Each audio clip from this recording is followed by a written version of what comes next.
You're listening to a podcast by the Center for Action and Contemplation. To learn more, visit cac.org. I live in Southwest Florida, just about 2 miles from the Gulf of Mexico, and I'm surrounded by the 10,000 islands and the Everglades. I live in one of the best places on the whole planet for kayaking, and I love to kayak. A couple weeks ago, Sunday afternoon, I loaded my kayak up on the back of my car and drove to a nearby marina, and I put my kayak in. I had to just drive around the marina and then paddle through one pass, and then I would be in wilderness. I was looking forward to it. It's a beautiful, quiet place. It's just one problem. When I put my kayak in the water and started paddling around the marina toward that pass, I looked at all the boats moored in the marina. A lot of big yachts, some very wealthy people store their boat there, and then some smaller motorboats. It turns out there had been this big political flotilla to show support for President Trump. And so a whole bunch of these boats had big, big flags, Make America Great Again, some slogans I won't repeat, but all political flags supporting our current president. And it just bothered me. It's funny, I paddled past, went through that pass, around a couple islands, got way back in the wilderness, and I still was just fuming. It just bothered me. Something in me, it was just like fingernails on chalkboard, just bugged me. I was surrounded, there dolphins swam by, manatees swam by, egrets, pelicans, herons. And that's when it hit me. People are like egrets and pelicans and herons and dolphins. They flock together. We human beings form flocks and schools around people who share our perspectives, which means share our biases. We bring our biases together. You might say we compound our biases in groups. We bring our individual confirmation biases. We find other people who share them. Then we form these mass confirmation bias communities. We bring our complexity biases. There are certain simplicities we don't want anybody to question or complexify. We find other people who share that desire for simplicity. We flock with them. We form a community. And anyone outside our community who criticizes us or disagrees with us or argues with us, it bothers us, and we want to keep away from them and keep them out of our community. We don't want them disrupting or disturbing the peace.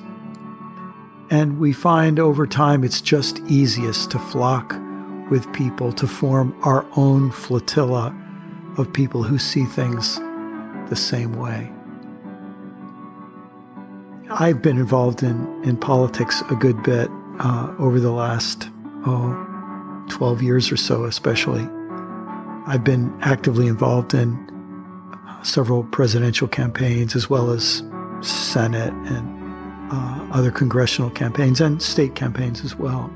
In fact, this past year, I've spent a good bit of time training candidates in how to better communicate and more ethically communicate, especially with religious voters. And I've delved in pretty deeply to research on how bias affects political alignment and how political alignment affects bias. And I watched my reaction to those flags at the marina, and I realized this applies to everybody. It's not just a problem for the other guy. It's a problem for all of us.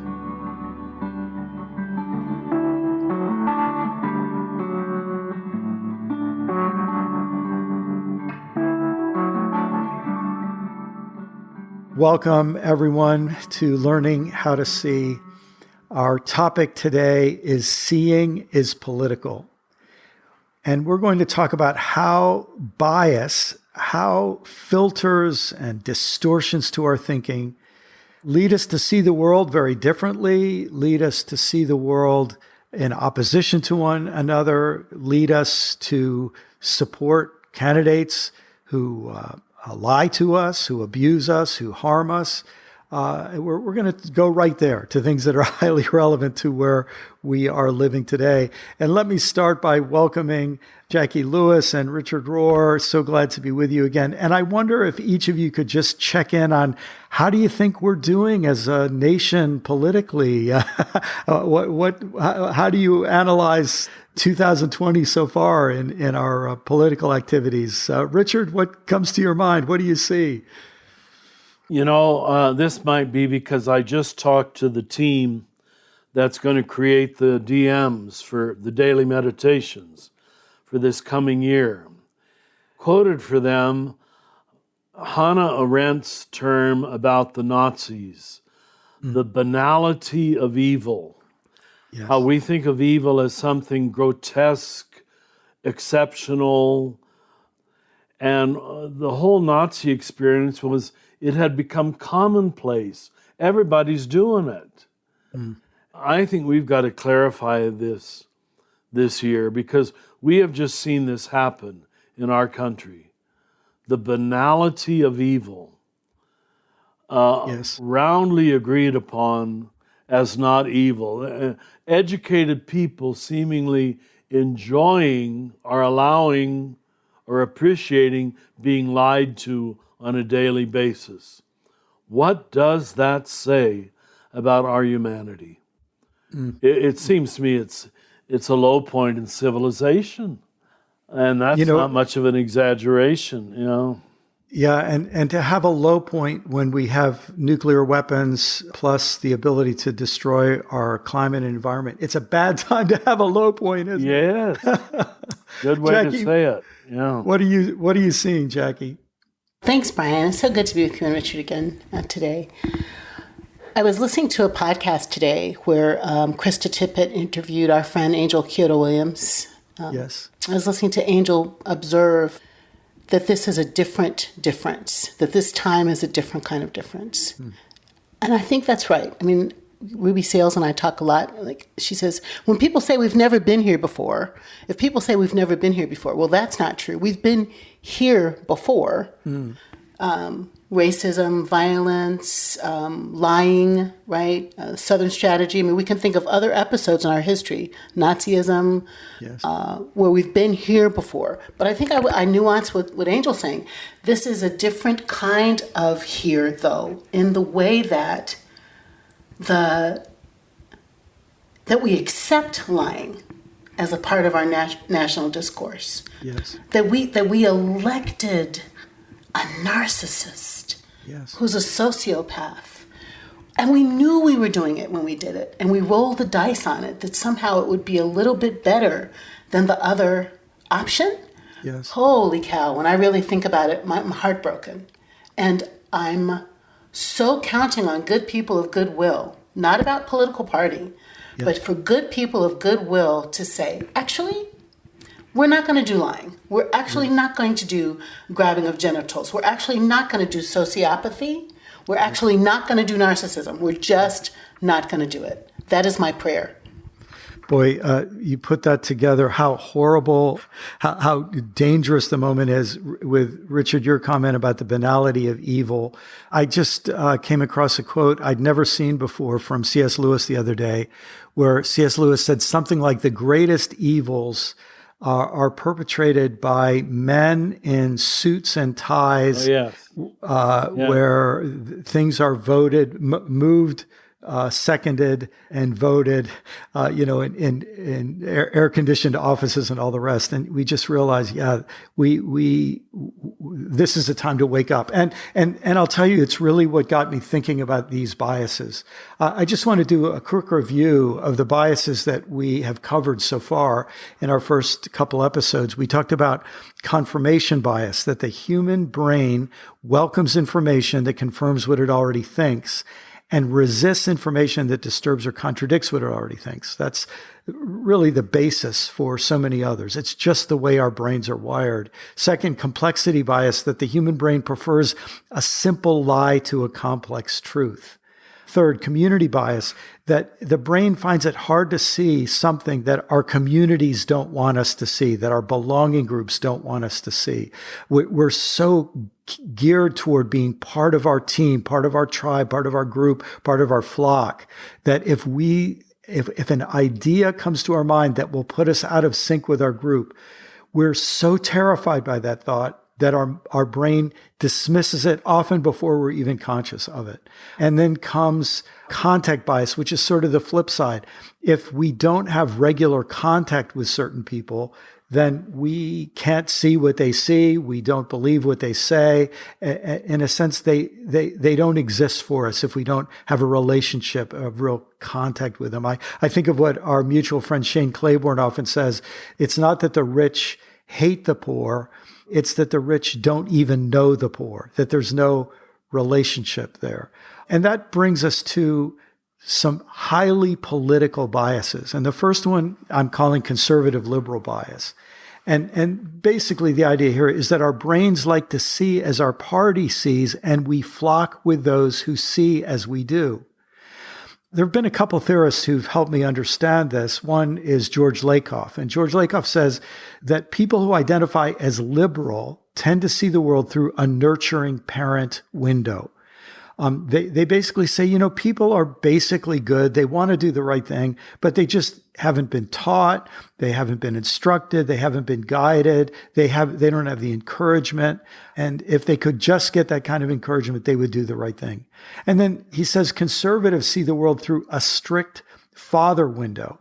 People are basically bad. They want to get away with murder. And unless there's a strict father looking over their shoulder to stop them, they're going to be as bad as they can possibly be. So that's George Lakoff. And George Lakoff says that people who are moderates, it just means that they flip back and forth between the nurturing parent and the strict father mode. And I think that there's an awful lot of power in that. And then one other theorist who has something to say about this bias is Jonathan Haidt and what are called the moral foundations theorists.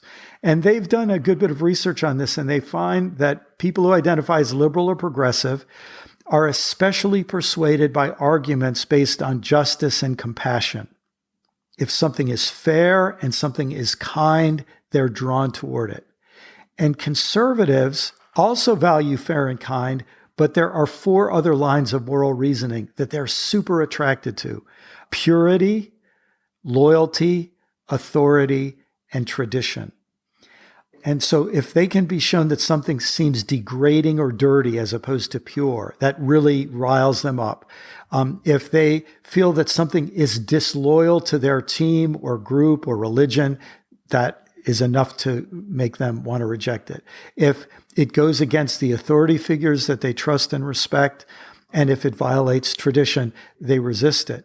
And when I read moral foundations theory, I remember thinking, I think I, as a progressive, am suspicious of purity, loyalty, authority, and tradition because I see them used against justice and compassion so often. But let's just start there with conservative liberal bias. As you hear that, Jacqui, let me go to you first. As a person with both theological and psychological training, what hits you about that? Thank you, Brian. I remember reading Lakoff's book, Don't Call Me an Elephant. Am I quoting that title right? Don't think of an elephant. Don't think of an elephant, yeah. And thinking about the truth of what he was saying, and also hearing it gendered, right? I hear the nurturing piece as, I'm going to go traditionally thought of as feminine. And of course, a dad is masculine. And I'm really fascinated by, well, first of all, his age and his location makes sense to me, but it doesn't mean that that's not true. Like there's something true about the way that, like, archetype, right? Young might say there's some archetypical things that feel to us feminine, nurturing. The word womb in the Hebrew and in the Aramaic is almost exactly the same root for the word mercy. So there's something like wired into, I think, the way we are, the way humans develop, that expect a certain kind of mothering and a Yes. certain kind of fathering. And I think we don't really shake that, Brian and Richard. I don't think we shake it. What I would hope for is it the way to shake it up. And Yes. I think maybe some of what our queer friends are giving us, the queer world of the non-binary kind of conversations that happen, Yes. but that make us think, oh, well, that animus can be male and female, right? The Yes. anima can be male and female, and I think I find some hope in that. Yes. Does that? Yeah. Yeah, that makes sense. And of course, that strict father plays into all the narratives of patriarchy that have deep history. Richard, you've done so much thinking about toxic masculinity. I'm sure you have lots of thoughts about this. Yeah, where do I start? I mean, certainly just this, what you just said, is so confirmed in my own experience. I've observed people for 50 years. Why can two people equally educated come down with such different conclusions? It does seem to me that there's those who prefer, purity's a good word. And, if it's true that what you learn in your first 6 years at the feet of your mother or father is somehow stored in the lizard brain, that it isn't highly subject to rational thinking. Yes. It feels like the voice of God. Yes. I've seen that in myself as I've grown, and there's so many jokes today about you're becoming like your mother.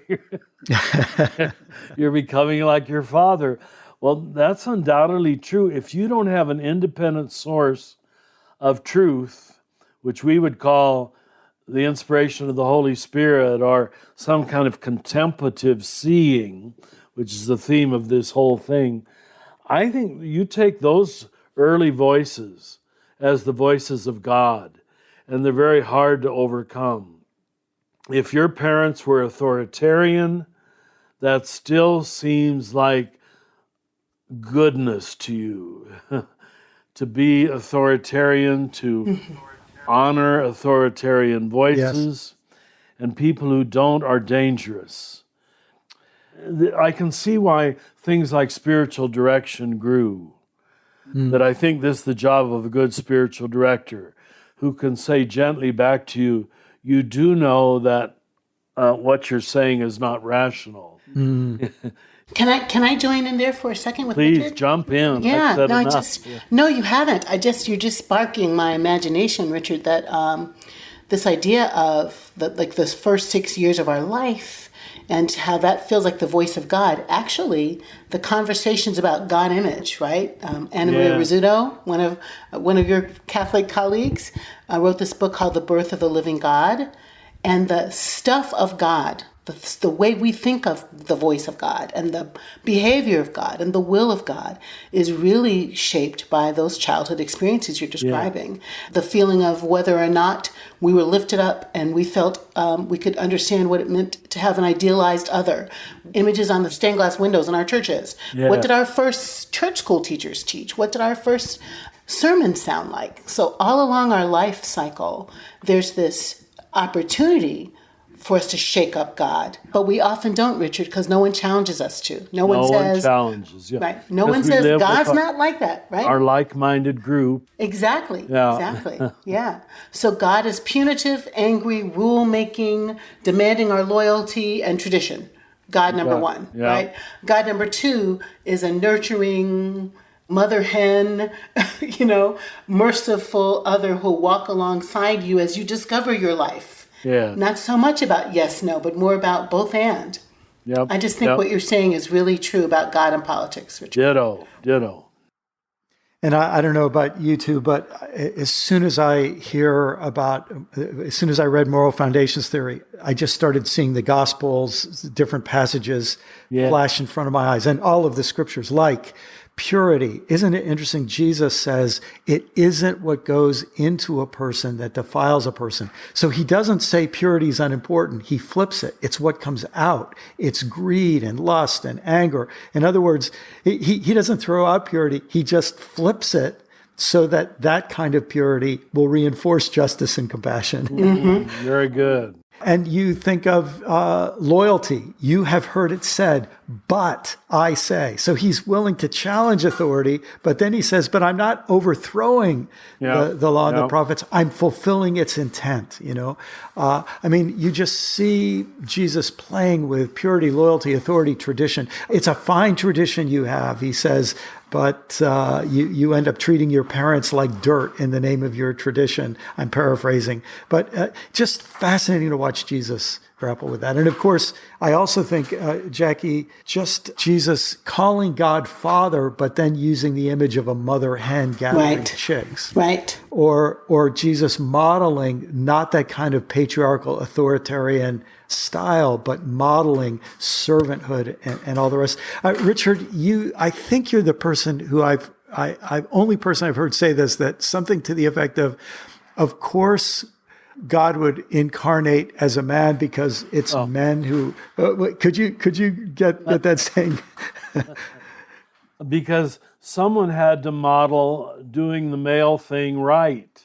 Oh, that's so good. And Jesus is by no criteria a classic patriarchal male. So much so that a lot of people are a little embarrassed by this sweet Jesus who's so forgiving and accepting and including. We can't make him into a patriarch. You just can't. He's not macho. He's not macho. No, he's not macho. There you go. So let's step back and realize then that if people, because of early childhood experiences, the way their parents raised them, this helps me have compassion on people, not to excuse the danger it causes, but to have compassion, to think, I grew up with parents who treated me well. My dad, especially when I was young, he had a temper, but he managed that as he got older. But even when I was a child, if he lost his temper, he would come apologize to me. He would ask me to forgive him, And so as a result, when I see an authoritarian leader blustering and refusing to admit he's wrong, it disgusts me. It just disgusts me. Yeah. But I realize there must be people who, when they see that authoritarian leader lying and blustering, that makes them feel safe somehow. It must. That's the only way I can make sense of it. Yeah. Yeah. It's like pretty rational what's happening in them. Yes. So that's conservative liberal bias, and it would suggest that people kind of flock to other people who see the world in this way. Let me move on to the next one, which is consciousness bias. And the idea here is that a person's level of consciousness or their cognitive development makes seeing some things possible and other things impossible. Our brains see from a location. Just a quick anecdote. I was speaking about this once, and during the break, someone came up to me and pulled out their iPhone and said, I'm a scuba diver. And I want to show you a picture I took on a recent dive at 60 feet, whatever it was. And he shows me, it's a picture of a sea anemone, and it was kind of grayish color. And then he said, then I turned on a light. And this is the picture I took on with an external light source. And this sea anemone was pink and orange and aqua blue and just beautiful set of colors. And he said, when you were talking today, he said, I just thought of that experience I had, that depending on how deep you are, you see different amounts of light. Ooh. That'll preach. And I think that's what consciousness bias is about. Richard, you've done so much with this. Maybe you could just give us some ideas. I haven't done so much with it. I've just learned a lot from people wiser than I. And, in the last century has produced a whole bunch of what we call in general developmental psychologists, developmental theory. And what later teachers have done in the last 20 years, largely 25, is put all these theories, Piaget, Fowler, Kohlberg, Carol Gilligan, Ken Wilber, put them all together side by side and recognize, there's a lot of similarity. Yeah. There's a direction to maturity. There's a direction to what it means to grow up. You become less dualistic, I have to use the word, less binary in your thinking. You become, therefore, less violent. You become more able to include as you move to the higher levels of consciousness. In fact, what we call love, certainly agape love, is not even possible in the lower levels. I always say we've preached a gospel to many people who, with all the good intention in the world, really were incapable of love because they solve all problems by power and domination and utilitarian enforcement. If you really think that's the way you achieve your purpose, it's pretty hard to understand love. I've been amazed in TV commentary in the last year how much the word transactional is being used. I thought I was using it quite originally and, transformation instead of transaction. But I must have learned it from somebody else. I'm sure I did. Because so many people are saying it, that transaction is not the same as transformation. Yes. And I think we can apply transaction to the lower levels of consciousness. They're transactional. Let me pick on the Catholic Church for a minute and then I'll stop. But we were raised with this understanding of the 7 sacraments. That held the church together. And the typical Catholic, not knowing it, was given a largely transactional notion of salvation. Just check baptism, confirmation, first communion, first penance, married in a Catholic church. Check, check, check, check. You're going to heaven. That's not an exaggeration. Yeah. And we didn't really expect transformation. It wasn't our fault. And here's maybe the most important point. Everybody was there together. Yes. So none of us could see it. Yeah. So I'm not picking on anybody. We were all transactional in the 1950s. Now, you're all too young to remember that, but I don't think there were many transformational people around. If they did, if they were around, none of us read them or understood them. So there has been an evolution of consciousness, without any doubt, in our own lifetime. And we can talk this way and have people stay with us. Yes. It's amazing. Yes. It is amazing. Jacqui, I'd love to hear what you're thinking. I just thought Richard preached the gospel right there. We weren't ready for a conversation on transformation. No. And I think it's interesting that I'll bet you that not only the social scientists and psychologists that you mentioned, Richard, and not only the theologians, but I'll bet you all of the systems in the 50s felt that way. That this is the magic formula for raising boys and girls. This is the magic formula for being white in America.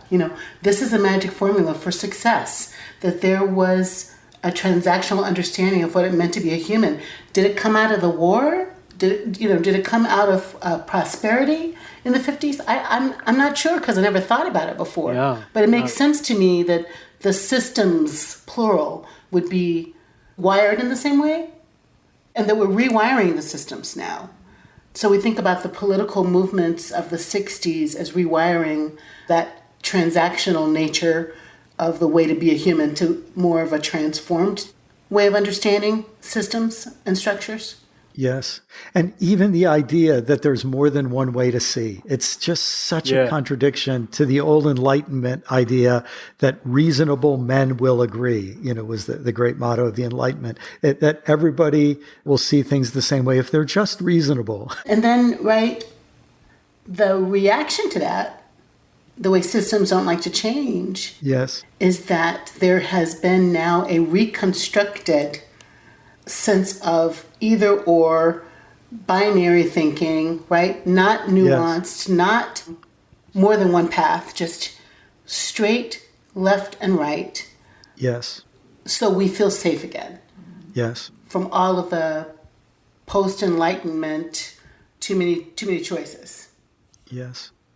As soon as you say that, Jacqui, it makes me think If we are experiencing some evolution of consciousness, if there is a grow, if the center of gravity is shifting toward more mature cognitive abilities, every 4 years we throw everybody back into a dualistic fight, and we oversimplify. And it may be that for us to actually move beyond where we are now, we're going to have to change the discourse of our politics, the processes of our politics.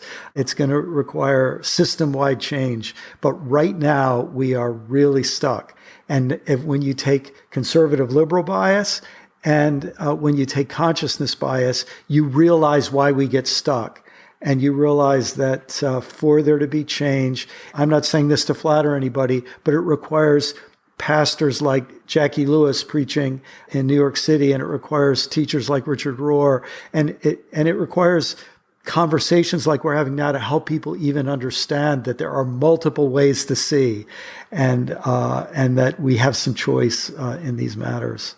You know what I think a lot of us have seen is this binary thinking soon becomes zero-sum thinking, win-lose, as if the truth is to win. That's truth. Yes. And that's where America is today, at least a lot of America. It's all about winning. And if you win, you must have the truth. Yes. It's a very unfortunate connection. If it's either or, then it's all or nothing. That's correct. And I'm really interested, Richard, I think that's so right. And I'm interested in these Lincoln Project Republicans. I hope it's just okay to say that out loud. Yeah. I'm really curious about what is it that makes these folks stand apart from the flock? In other words, developmentally, psychologically, ethically, how could we study what makes them stand apart from the flock? And how can we help more people stand apart from rigid thinking, stand apart from binary thinking? How do we do that? You know, Jacqui, when you say that, I think, isn't it interesting that Jesus shows up speaking in parables? Mm-hmm. And parables are stories. So he takes us out of black and white thinking and puts us in a story. And very often his stories have ethical dilemmas or even crazy absurdities to shake us out of that simplistic binary thinking. That's good, Brian. It's sort of interesting, isn't it? If it's not for preachers and artists and filmmakers and poets and musicians, Brian. And musicians and dancers and others who take us to other places, if only the politicians have us with their words, then we're really in trouble. And so that's conservative liberal bias. That's consciousness bias. I want to mention one more. We just have a couple minutes, but this is a kind of fun one to end on. It's called competency bias, and people in the field of education would know it as the Dunning-Kruger hypothesis. It's been studied and proven in a lot of different cases. Here's my simple way of summarizing it. We are incompetent at knowing how incompetent or competent we are. Our brains prefer to think of ourselves as slightly above average. And what that means is people who are incompetent think, well, nobody else is much more competent than I am. I'm probably above average, which means they always underestimate their incompetence. And the flip side of it is that sometimes people are very competent. They don't realize how much more they know than some other people know. And so they underestimate their competence. But boy, in the world of politics, we see certain figures who claim to know more than the generals and know more than the healthcare experts. And we watch how dangerous it is when people are not aware of their competency bias. And it just makes me think of all kinds of things once again in the Gospels where Jesus says, you blind leaders of the blind. You have no idea how much you don't see, you know. Oh, my. That's today's gospel. You're right on target. Yes. Oh. There is this feeling I have on the edge of my consciousness, not a fully formed thought, but we can kind of hypothesize about why people want a mean daddy, right? I want a mean daddy to make me feel safe. That's my mean daddy. He can beat up your mean daddy. He's a liar and he's a thief, but he's stronger than yours. We can kind of see that. I can't fully see what's in it for the populace, if you will, to feel like our leaders are not competent, not smart, not bright. I can't make a link to why you follow a person that isn't bright, right? That you know isn't smart. I can't really figure that one out. Do you guys know? Yeah. I wish I did. Oh my gosh. My gosh, Jacqui, you just say it and you realize, if you went into a brain surgery and the brain surgeon didn't know what he was doing, but was very confident, and you realize this is, every time we have an election, the issue of, we don't have to doubt that a person who wants to run for an office has a high opinion of their own competence. Correct. That's right. That's why we have to actually test and evaluate. Well, I think we can see how this matter of learning how to see is important for so many reasons, but it is super important in our political lives. Yep. And we need people who will help other people learn how to see. Amen. Learning How to See was adapted from Brian's ebook, Why Don't They Get It? Available at brianmclaren.net. Brian McLaren, Jacqui Lewis, and Richard Rohr have been your hosts for this conversation. Other members of the team that helped make this possible were Corey Big, Paul Swanson, Izzy Spitz, Sarah Palmer, Jenna Kuiper, Nicholas Kramer, Lisa Powell, and I'm Yvette Trujillo. This podcast was produced by the Center for Action and Contemplation, which is located in the heart of New Mexico, thanks to the generosity of our supporters. We also have other podcasts you might like. You can find those wherever you like to listen by searching for Center for Action and Contemplation, or visit us at cac.org to find out more. From the high desert of New Mexico, we wish you peace and every good.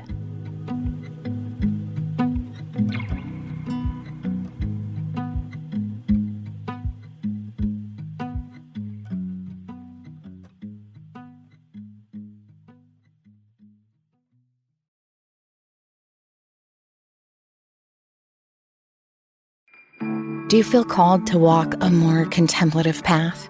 The Center for Action and Contemplation is an educational nonprofit supporting the journey of inner transformation.